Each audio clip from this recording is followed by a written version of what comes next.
بسم الله الرحمن الرحيم. والطور وكتاب مسطور في رق منشور والبيت المعمور والسقف المرفوع والبحر المسجور إن عذاب ربك لواقع ما له من دافع يوم تمور السماء مورا وتسير الجبال سيرا فويل يومئذ للمكذبين الذين هم في خوض يلعبون يوم يدعون إلى نار جهنم دعا هذه النار التي كنتم بها تكذبون أفسحر هذا أم أنتم لا تبصرون اصلوها فاصبروا أو لا تصبروا سواء عليكم إنما تجزون ما كنتم تعملون إن المتقين في جنات ونعيم فاكهين بما آتاهم ربهم ووقاهم ربهم عذاب الجحيم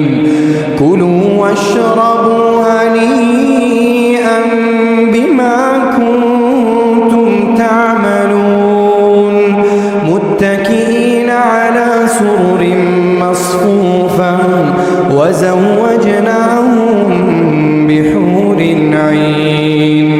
والذين آمنوا واتبعتهم ذريتهم بإيمان ألحقنا بهم ذريتهم وما ألتناهم من عملهم من شيء كل امرئ بما كسب رهين وأمددناهم بفاكهة ولحم مما يشتهون يتنازعون فيها كأسا لا لغو فيها ولا تأثيم ويطوف عليهم غلمان لهم كأنهم لؤلؤ مكنون وأقبل بعضهم على بعض يتساءلون قالوا إنا كنا قبل في أهلنا مشفقين فمن الله علينا ووقانا عذاب السموم إنا كنا من قبل ندعوه إنه هو البر الرحيم فذكر فما أنت بنعمة ربك بكاهن ولا مجنون أم يقولون شاعر نتربص به ريب المنون قل تربصوا فإني معكم من المتربصين أم تأمرهم أحلامهم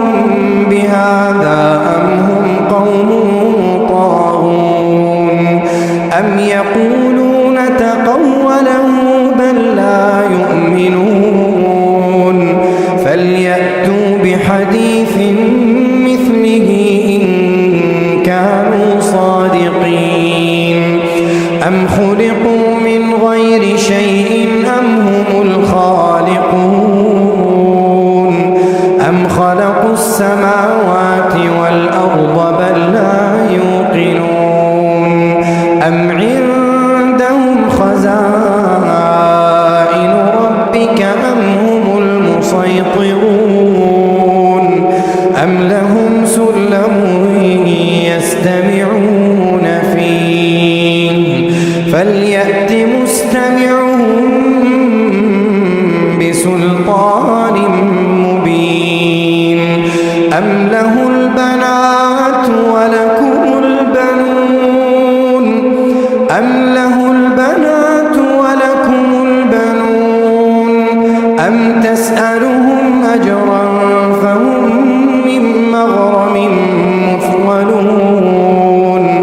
أم عندهم الغيب فهم يكتبون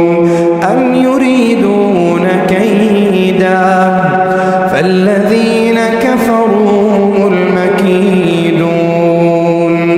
أم لهم إله غير الله